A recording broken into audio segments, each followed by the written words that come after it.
Farsad Sudirman. Saya Niklaus. Saya Abdul Batul Barok. Saya Abdurrahman Azam Akbar.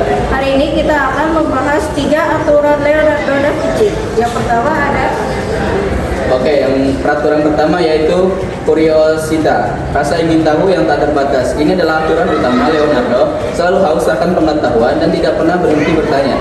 Ia percaya bahwa untuk memahami dunia, kita harus memiliki rasa ingin tahu yang mendalam terhadap segala hal, mulai dari anatomi manusia hingga cara kerja air. Yang kedua, demonstrasione, belajar dari pengalaman. Leonardo menekankan pentingnya menguji pengetahuan melalui pengalaman dan eksperimen praktis. Baginya teori saja tidak cukup. Kebenarannya hanya bisa ditemukan dengan mempraktikannya sendiri dan berani belajar dari kesalahan metode empiris. Yang ketiga, inconesione, melihat keterkaitan segala sesuatu. Aturan ini mengajarkan untuk mengenali bahwa segala sesuatu di alam semesta ini saling terhubung. Leonardo tidak memisahkan antara seni, sains, musik, dan matematika. Ia percaya bahwa memahami suatu bidang akan membantu memahami bidang lainnya secara lebih mendalam. Leonardo da Vinci adalah seorang ilmuwan dan seniman yang menggabungkan keterampilan ini untuk menyusun instruksi untuk seniman lain tentang bagaimana proporsi tubuh manusia dalam lukisan dan patung. 3 dari aturan Leonardo adalah: pertama, tinggi badan sama dengan panjang rentang lengan tertentang. 2. Tinggi saat berlutut adalah 3/4 dari tinggi berdiri. 3. Panjang tangan dari pergelangan ke ujung jari tengah adalah 1/9 dari tinggi badan.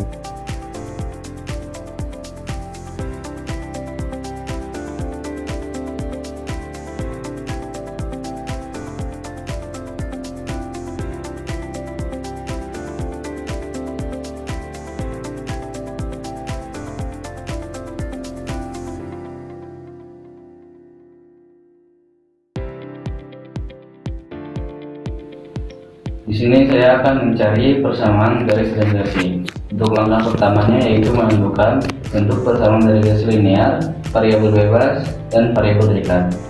Lalu yaitu hasilnya bentuk persamaannya yaitu y atau p sama dengan a ditambah bx. Untuk variabel bebasnya yaitu tinggi badan dalam satuan cm. Untuk variabel terikatnya yaitu rentang lengan dalam satuan cm. Lalu langkah keduanya yaitu menentukan gradien b. Untuk gradien B yang sendiri rumusnya yaitu N dikali sigma X kali Y dikurang sigma X lalu dikali sigma Y dibagi N dikali sigma X kuadrat dikurang sigma X pangkat 2.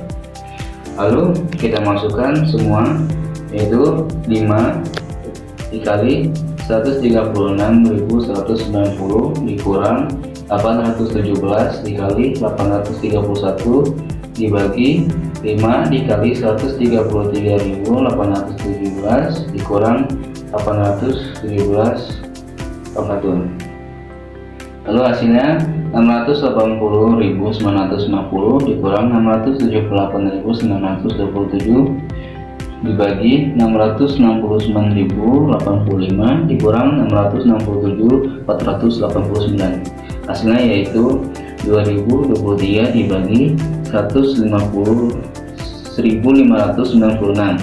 Jadi hasilnya 1,2675. Lalu langkah ketiganya yaitu menentukan nilai A.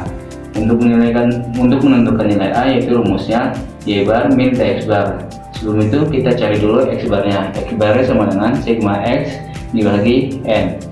Sigma X nya yaitu 817, N nya itu 5, hasilnya 163,4. Lalu sigma Y nya yaitu Y barnya yaitu sigma Y dibagi N sama dengan 831 dibagi 5 yaitu 166,2. Lalu kita masukkan ke Y bar min BX bar. Y barnya yaitu 166,2, B nya itu 1,2675 dikali X barnya itu 163,4. Lalu hasilnya 166,2 dikurang 207,11. Hasilnya yaitu minus 40,9 916. Lalu langkah 4-nya yaitu substitusi nilai A dan B ke persamaan regresi. Persamaan regresinya yaitu Y topi sama dengan A ditambah BX. Untuk A nya yaitu minus 40,916 ditambah B nya yaitu 1,2675 X. Jadi untuk persamaan garis regresinya yaitu ini. Lalu selanjutnya kita mencari koefisien korelasi, yaitu KK sama dengan R. R rumusnya yaitu N dikali sigma XY dikurang sigma X dikali sigma Y per akar N dikali sigma X kuadrat dikurang sigma X pangkat 2 tutup kurung dikali N dikali sigma X kuadrat dikurang sigma X pangkat 2. Hasilnya yaitu, ini udah kita hitung sebelumnya, ini hasilnya yaitu 2023. Ini kita masukkan aja langsung 2023 per, ini juga udah kita hitung sebelumnya yaitu hasilnya 1,596. Nah ini kita belum hitung, jadi kita masukkan 5 dikali 138.691 dikurang 831 pangkat 2. Itu hasilnya 2023 per akar 1,596 dikali 2694. Hasilnya itu 2023 dibagi akar 4299,624.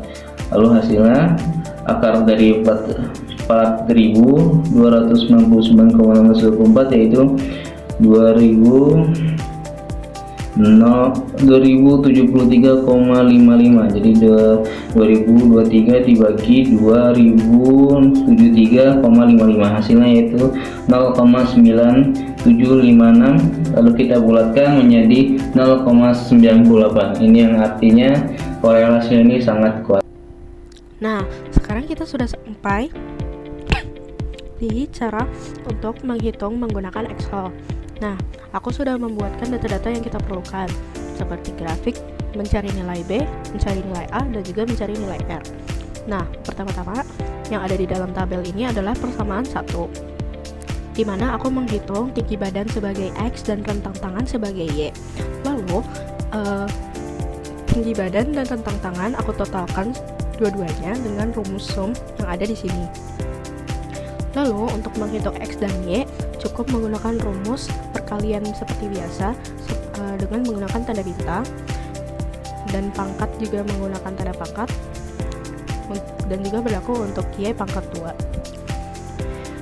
Lalu di sini aku sudah menghitung semuanya dan kita juga sudah mendapatkan nilai B, A, dan R, serta aku juga sudah membuatkan grafiknya sesuai dengan data yang sudah kita peroleh dari persamaan 1. Nah, grafiknya seperti ini ya. Nah, aku juga sudah mencari nilai B-nya dengan cara rumusnya seperti ini. Masukkan saja rumusnya seperti yang ada di buku kalian dengan mencari B, gradian B. Lalu untuk mencari nilai A kita membutuhkan nilai X bar dan Y bar terlebih dahulu dengan menggunakan X dibagi 5 total dari data yang kita punya, dan Y juga sama, dibagi total Y dibagi dengan nilai N-nya yaitu 5. Nah, untuk mencari nilai A-nya kita cukup dengan menggunakan rumus ini. Y bar dikurang dengan nilai B gradien lalu dikalikan dengan X bar-nya, maka hasilnya adalah min 40,91 yang aku dapatkan di persamaan 1. Lalu untuk mencari nilai R, aku menggunakan rumus yang seperti ini karena membutuhkan akar dalam rumusnya. Ini juga berlaku untuk persamaan 2 dan juga persamaan 3. Semua rumusnya sama, jadi kita tinggal copy paste saja dari persamaan 1 ke persamaan 2 dan 3. Namun jangan lupa untuk mengganti di bagian Y-nya. Di persamaan 2 aku ada tinggi berlutut, dan di persamaan 3 ada di panjang tangan dengan cara yang sama juga. Secara keseluruhan, data kelompok kami mendukung teori proporsi tubuh Leonardo da Vinci melalui diagram pencar, scatter plot, dan perhitungan nilai R yang semuanya di atas 0,9. Terbukti bahwa terdapat hubungan linear yang sangat kuat antara tinggi badan dengan rentang lengan, tinggi berlutut maupun panjang tangan. Tubuh manusia memang memiliki pola geometris yang konsisten. 1. Tinggi badan terhadap rentang lengan. Teori da Vinci, tinggi badan seseorang sama dengan panjang rentang lengan terentang. Hasil data, nilai korelasi kita adalah R sama dengan 0,9756. Kesimpulan, nilai yang sangat mendekati 1 ini menunjukkan korelasi positif yang sangat kuat. Artinya teori da Vinci terbukti akurat pada kelompok kami. Semakin tinggi badan seseorang, semakin panjang pula terentang lengannya, dengan perbandingan yang hampir identik. 2. Tinggi badan terhadap tinggi saat berlutut. Teori da Vinci, tinggi saat berlutut adalah 3/4 atau 75% dari tinggi berdiri. Hasil data, nilai korelasi kita adalah R sama dengan 0,9932. Kesimpulan, ini adalah korelasi tertinggi di antara ketiga data kita. Hal ini membuktikan bahwa proporsi tinggi saat berlutut sangat konsisten mengikuti tinggi badan berdiri, sesuai dengan prinsip anatomi da Vinci. Ketiga, tinggi badan terhadap panjang tangan. Teori da Vinci, panjang tangan terdiri dari pergelangan ke ujung jari tengah adalah 9 atau sekitar 11% dari tinggi badan. Hasil data, nilai korelasi kita adalah R sama dengan 0,9216.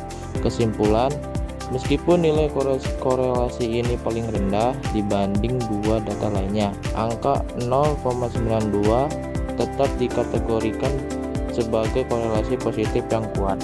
Perbedaan kecil ini mungkin terjadi karena variasi ukuran telapak tangan tiap individu, namun secara umum tetap mengikuti pola pertumbuhan tinggi badan.